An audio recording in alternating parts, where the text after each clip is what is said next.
One night I was working late, 4 o'clock. I decided, okay, I want to create some group. I created one Yahoo group, something I have to name it. I said, okay, Bangalore Mountaineering Club. On 5th of June 2004, we went on a trek. We were like 8 to 9 people. That was our first trek, and then we never looked back. There's a very common question we ask on Instagram Reels or Pinterest Reels. Are you a mountain person or a sea person? Today, we have a mountain person. Yes, I am talking about Mr. Neeraj Malve, the founder of Bengaluru Mountaineering Club. So Neeraj Malve was a techie, and then he had a passion towards trekking. So that passion today converted into a full-scale business. Let us understand his entire journey from the foothills of the mountain and all the way till the peak. You started the entire thing 2 decades ago when there were no Instagram Reels or influencers, to support the entire, this whole trekking business. But today you boast of having over 70,000, people in your community. I'm very eager to know this entire journey. Let us start from the foothills. Okay, so I used to trek back in Nashik. I'm basically from Nashik, Maharashtra. I used to trek with my friends. It was a self-organized trekking community, what we had among our friends. I shifted to Bangalore in 2003 for my IT career job. And eventually I started missing mountains. So I tried talking to my friends, and nobody were keen on doing something like this. So I tried contacting some organizations who conduct treks and outbound activities. What they said is like, get your own group and then we'll organize. The idea was like, if I have my own group, then why I will go with them. My only barrier was language and little bit of geographical knowledge around Bangalore. But then I decided nothing is happening. One night I was working late, 4 o'clock. I decided, okay, I want to create some group. Back then, Yahoo groups used to be there.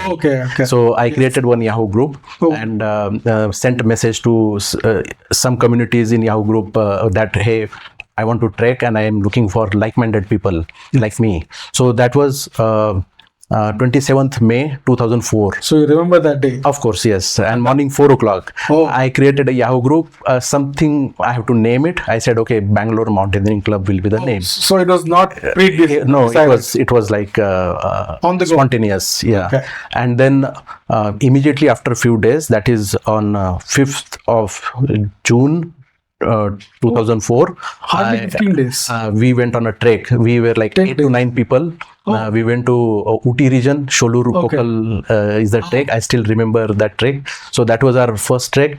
And then thereafter, we never looked back. Within 2-3 months, I had 300 people in the community. In 7-8 months, we had 1,000 people in the community. Wow. Back in 2004. Yes. And so how did you get this, like, reach out to so many people without social media? Right. So those days it was very difficult to sell something so easily. Word of mouth and trust was everything. So and that really made us so particular about our services and offering and what kind of experience people are having. That trust and word of mouth is everything. Wonderful. So it's purely built over credibility and word of mouth. That's correct. Amazing. And I think today you're boasting over 70,000. I think 70,000, right? That's what. That is just a number.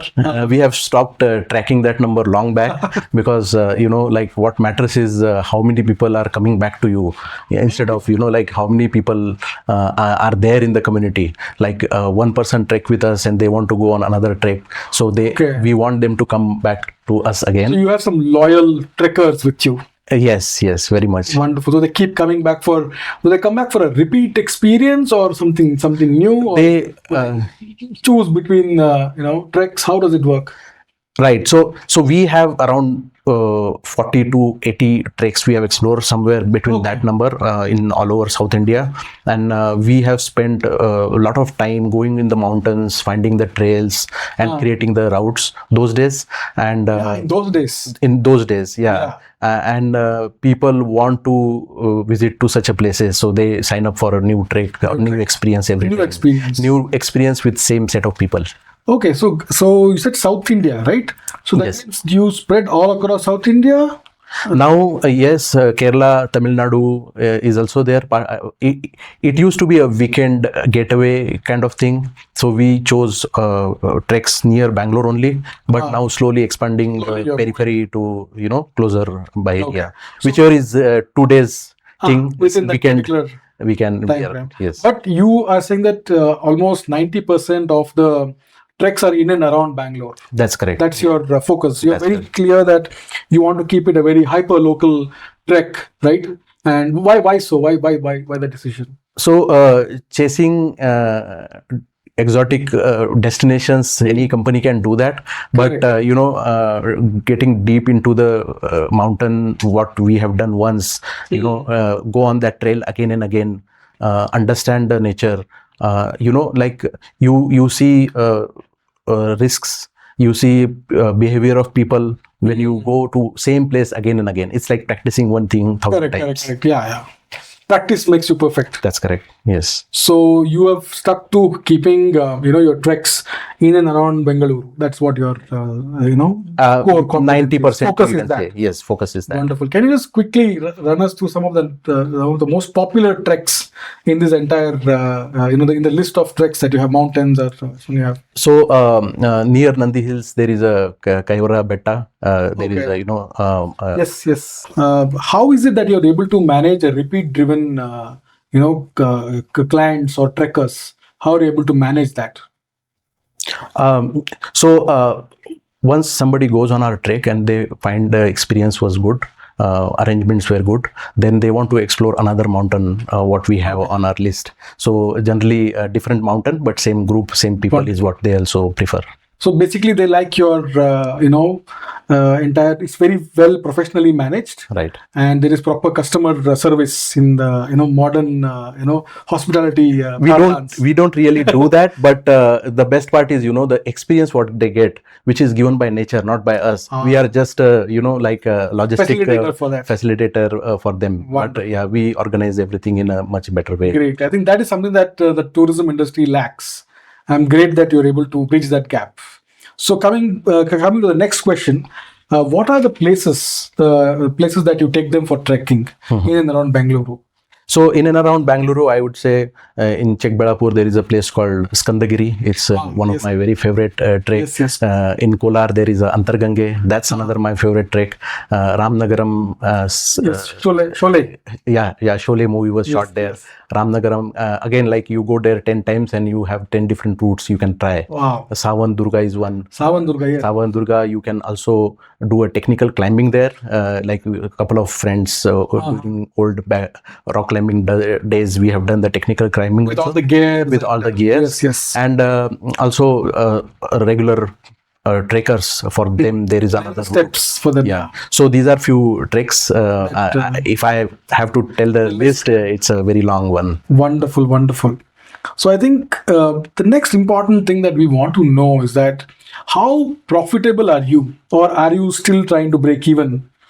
Do you have any investors or some kind of loan that you have, and because it will help us to understand the nature of this business and the nature of the revenue of this business. Yeah. So of course any business has to be profitable, otherwise sustenance is very difficult. And also passion is at one side, but you have to have some profits in your books every year after year. So from day one we are profitable. We never had any debt and there are no investors. Nice. So you are bootstrapped. We are totally bootstrapped. Wonderful. So is it something that you have cracked it, or do you think that anybody who can get into this and follow a very strict format, even they could be able to achieve such kind of a revenue and zero debt balance sheet? I won't say I have cracked it. Later I found that during college days I did some business where I screwed up and realized that I'm delivering first and then asking for money later, and that was not working out. It was organic here that people first book the trek, pay the money, and then we organize. So it was very easy to have a running cash flow and sustain the business. So the money would hit your account first. So that was easier for you to make sure that the cash flow is running. That's right? correct. And I feel that is one of the success criteria. When you have to run behind customer to give money after delivery, Correct. Follow-ups. things can go wrong. Done. So I have another, how much, are you a qualified mountaineer, or are you just, doing it for passion? Or let us say, for example, if I have to get into this, do I need to do that also, or I do I need to go through some training, or is it okay for me to just learn some basic things and be a part of this entire mountaineering club business? It's possible. One can just do it few times and get that experience and start running this kind of activity organization. But then there are a lot of aspects, safety aspects, discipline, contingency plan, all that come from training. So I have I've done my paragliding training.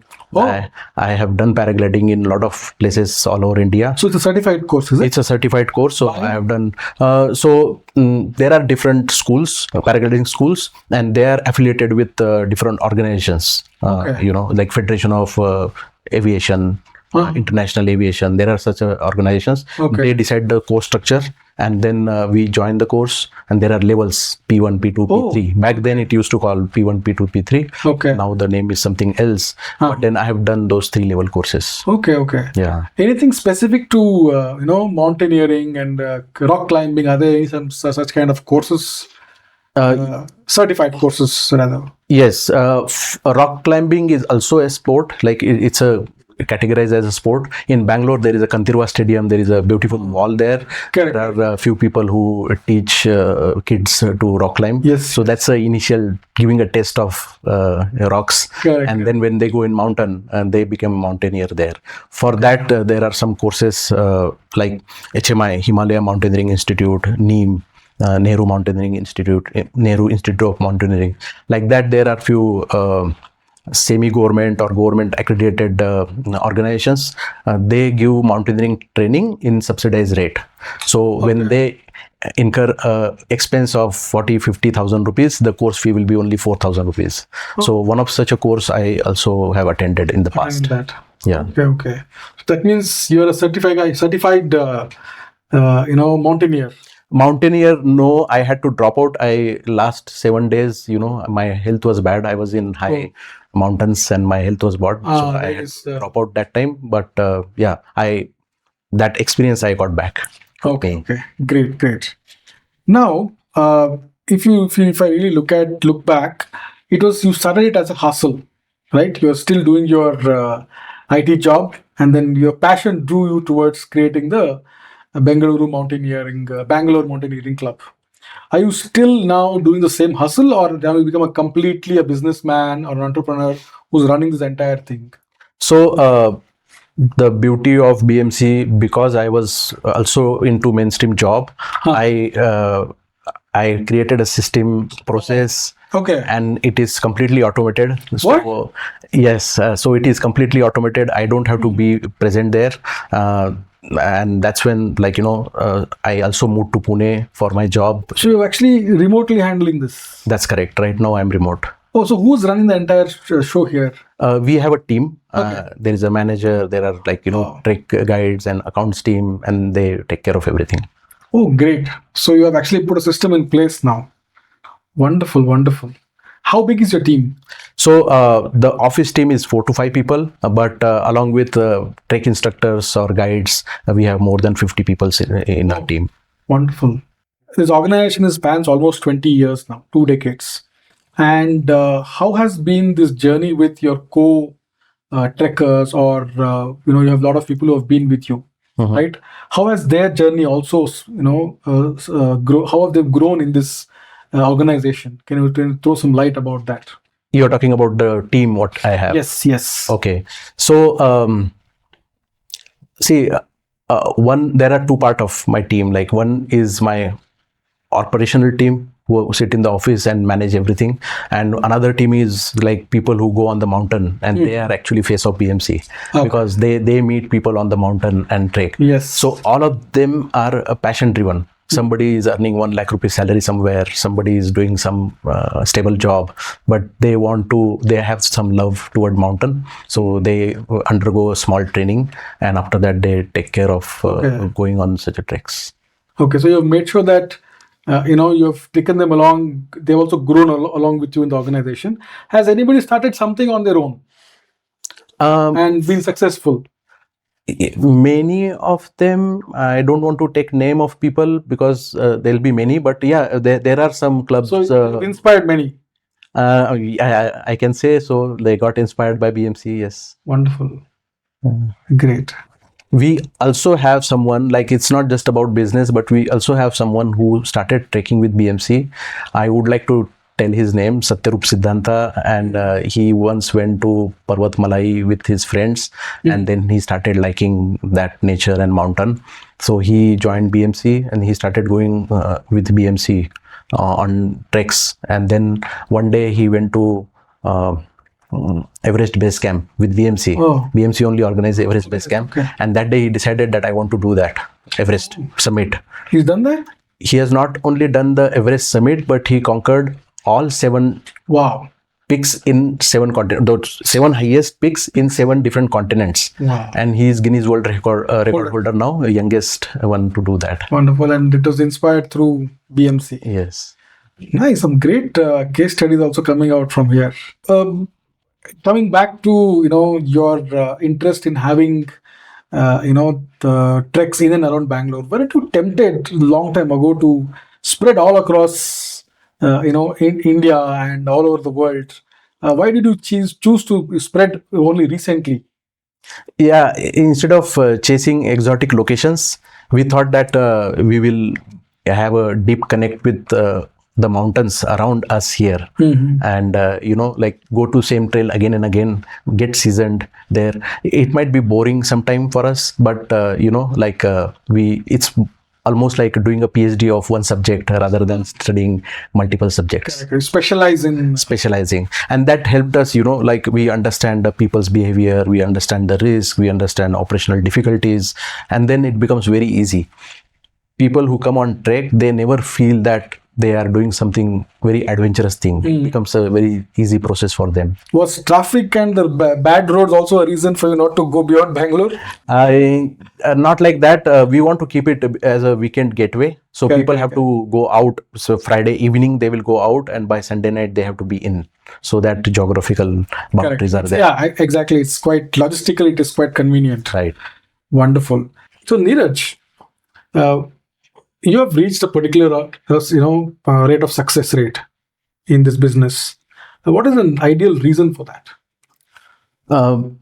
When somebody start business, there'll be a lot of distractions. You are trying to develop multiple products at one time. Correct. And here what we did was, master one mountain at a time and kept it to just very small number. In initial days, we used to trek only in 10 to 20 mountains because we seasoned it and we knew that we can give best experience, safety to people. So I feel that that was one of the key to our success. So you're saying you have to focus on one thing, become the best at it, become an expert, and that is your path to success. That's correct. Wonderful. Now, see, Bangalore is known for its corporate culture, and very often they take you out for offsites. Has any company reached out to you to do something like this? Like Bangalore has so many MNCs, so a lot of companies are on our list. There could be more than 50 to 100 companies who are on our list. Yeah. Okay. Any celebrity has come for one of your treks? Couple of celebrities did come for trek or some other activities. One of the latest one comes to my mind is Nitin Kamath. Of course, he is a celebrity man. Zerodha. So Zerodha did one of the trek with us, And Oh. those days we didn't know that they came and did the trek. When I saw billing or something, then I was like, okay, Wow. some mail communication was going on. And then after that, we did a couple of more treks with them. Skandagiri was one latest. I was also a part of that trek with that team. Wonderful. So you had the Kamath brother on your trek. Yeah, that day only Nitin was there. Nikhil okay. was there in the earlier trek before So that. both, okay, wonderful. That's nice. And then, is there any other activities that you do once you reach there in these treks? Some other kind of environmental related activities that you do there, or some rehabilitate some places nearby. Do you do something like that, or it's just purely trekking? That's a very good question. What we do for people's entertainment or as a part of activity is one thing, but one thing we do for those mountains is when we are coming back, our trek leaders will carry garbage bag, gloves, and we carry all litter, not all litter, but we carry PET bottles, whatever plastic we see, we try to, it might be somebody else has thrown that, but it's our, duty to keep the mountain. It's our responsibility to keep the mountain clean.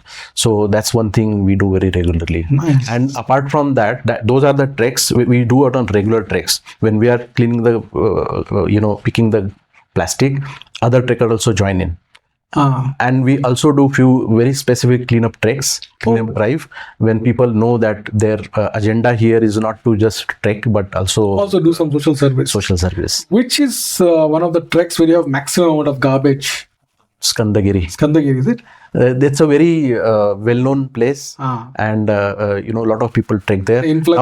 Now Forest Department is doing very good job. They are controlling the count that every day only these many people can go on trek. But back then, during season time, we have seen 2,000 to 3,000 people on the trek as well.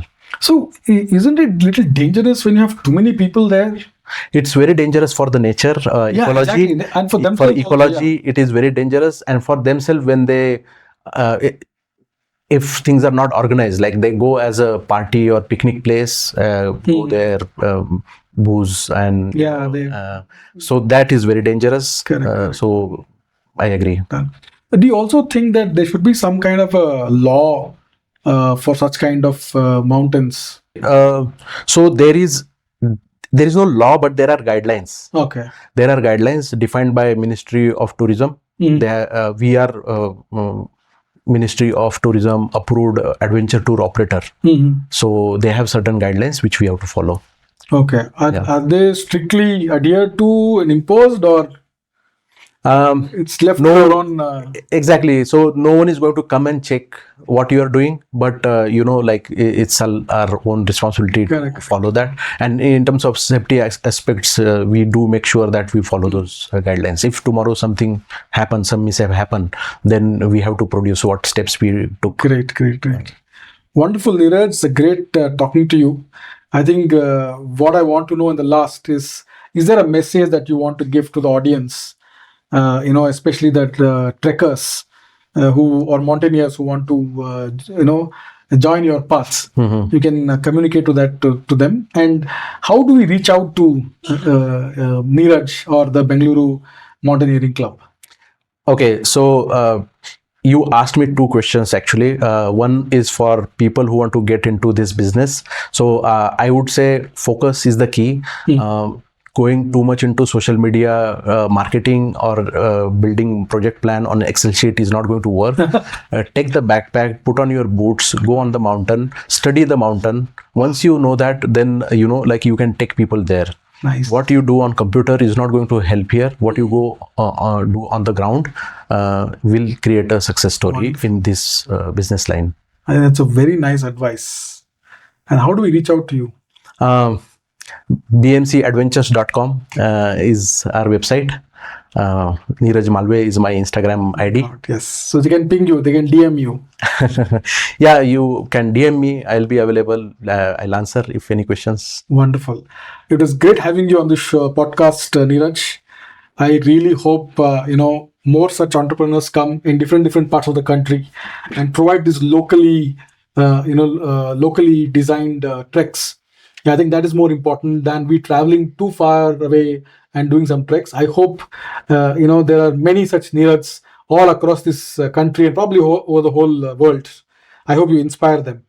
Thank you so much. Thanks for Pleasure. having me here. Yes.